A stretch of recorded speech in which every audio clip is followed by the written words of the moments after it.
आर्थिक प्रस्ताव पर बोलते वक्त मुझे लगता है ज़रूरी है कि पहले असलियत का आईना दिखाया जाए। और वसीम बरेलवी की एक लाइन है जो असलियत बिल्कुल हूबहू बयां करती है। तेरी फाइलों में गांव का मौसम गुलाबी है, ये आंकड़े हैं झूठे, ये दावे किताबी हैं। यही असलियत मोदी सरकार की है। और आज जब हमारा 25वां महाधिवेशन हो रहा है, इस महाधिवेशन के वक्त ये देश बेरोजगारी से, महंगाई से, आर्थिक असमानता से, भूखमरी से, कुपोषण से, बढ़ती हुई गरीबी से और अडानी के एक बड़े स्कैम से जूझ रहा है, जिस पर इस सरकार की चुप्पी बरकरार है। और इसीलिए हमारा जो रेजोल्यूशन है, हमारा जो प्रस्ताव है, वो इस सबको छूता है। मोदी सरकार से बेरोजगारी की बात करो तो कहते हैं पकौड़ा तल लो, पर पकौड़ा तलने वाला तेल आपने 90 से 220 कर दिया और आटे पर भी जीएसटी लगा दिया। पकौड़ा तले तो तले कैसे? महंगाई की बात करो तो इस देश की वित्त मंत्री कहती है मैं तो लहसुन प्याज नहीं खाती, बाकी देश खाता है। बाकी देश की महंगाई से आपने लगातार कमर तोड़ी है। और इसीलिए जो हमारा इकोनॉमिक रेजोल्यूशन है, जो आर्थिक प्रस्ताव है, वो भारत जोड़ो यात्रा से जुड़ा हुआ है।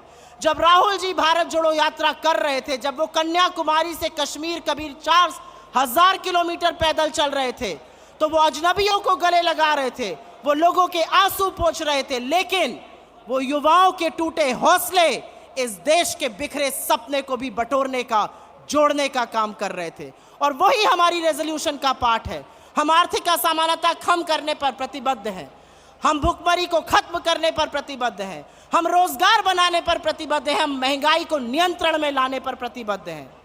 मैं आपसे पूछती हूं, जो महंगाई की बात करते हैं, प्राइम मिनिस्टर से बात करो या मंत्रियों से बात करो, तो वो ऐसा सच्चाई से पलड़ा झाड़ लेते हैं, उनको महंगाई का आईना दिखाओ तो आंखें मूंद लेते हैं, और प्रधानमंत्री तो मुंह में दही जमा लेते हैं, वही दही जिस पर उन्होंने जीएसटी लगा दिया है।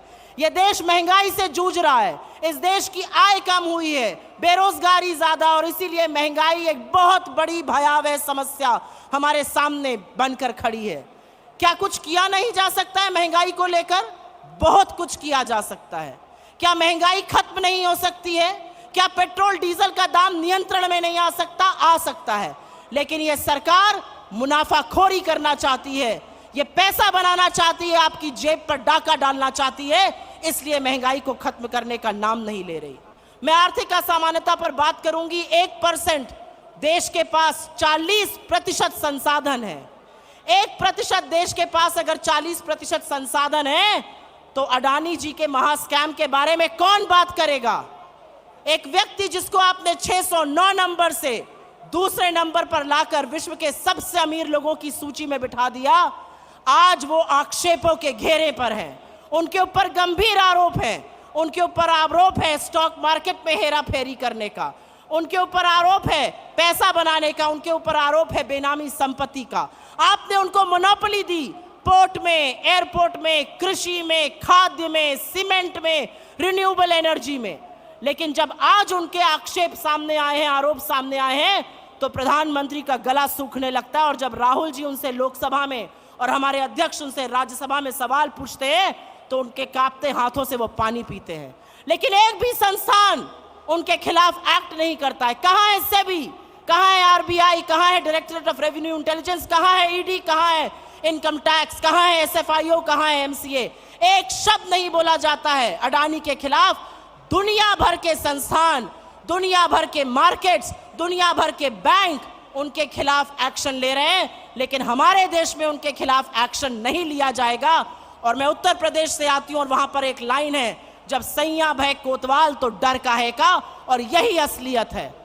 एक व्यक्ति एक्शन लेने को तैयार नहीं है। डाउ जोन्स और एसएनपी एक्शन ले रहा है, स्टैंडर्ड चार्टर्ड एक्शन ले रहा है, क्रेडिट स्विस एक्शन ले रहा है, सिटी बैंक एक्शन ले रहा है, यूके का रेगुलेटर एक्शन ले रहा है, लेकिन हम एक्शन लेने को तैयार नहीं है। और इसका खामियाजा यह देश भुगत रहा है। जब आप एक कारोबारी को लेकर दुनिया भर में घूमते हैं और उनका व्यवसाय बढ़ाने की कोशिश करते हैं, तो आप बेरोजगारी पर, महंगाई पर, बढ़ती गरीबी पर, आर्थिक असमानता पर बोलने का ना हौसला रखते हैं, ना बोलने की नैतिकता रखते हैं। बहुत लंबी बात नहीं करनी है। यहाँ पर मैं ये ज़रूर कहूँगी कि हमारी जो चुनी हुई सरकारें हैं, चाहे वो राजस्थान हो, हिमाचल हो, छत्तीसगढ़ की सरकार हो, लोगों की बात सुनती है और उसी के बल पर हमारा नीति निर्माण होता है। चाहे ओल्ड पेंशन स्कीम हो जो हमारी तीनों सरकार ने करी, या चाहे अर्बन मनरेगा हो, या हेल्थ की व्यवस्था हो, या न्याय स्कीम जो छत्तीसगढ़ ने लॉन्च करी, यही हमारा खाका है, यही हमारा प्रारूप है।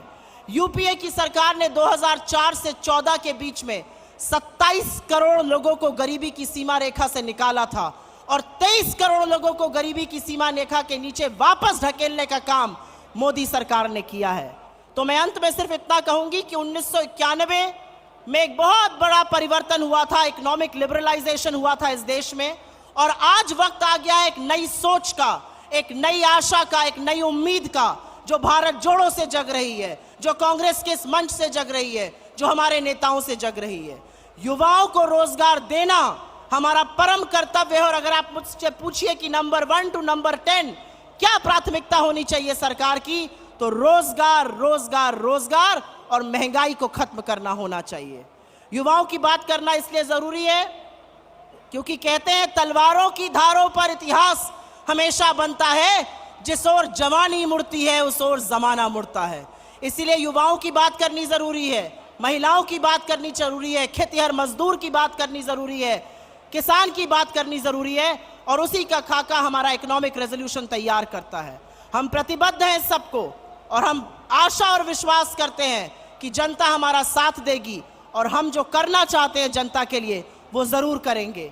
इन सब बातों को ध्यान में रखते हुए मैं आपसे हाथ जोड़ के विनम्रता से निवेदन करती हूं कि कमलनाथ जी की अध्यक्षता में जो आर्थिक प्रस्ताव यहां पे रखा गया उसका हाथ उठाकर अनुमोदन करने का कष्ट करें।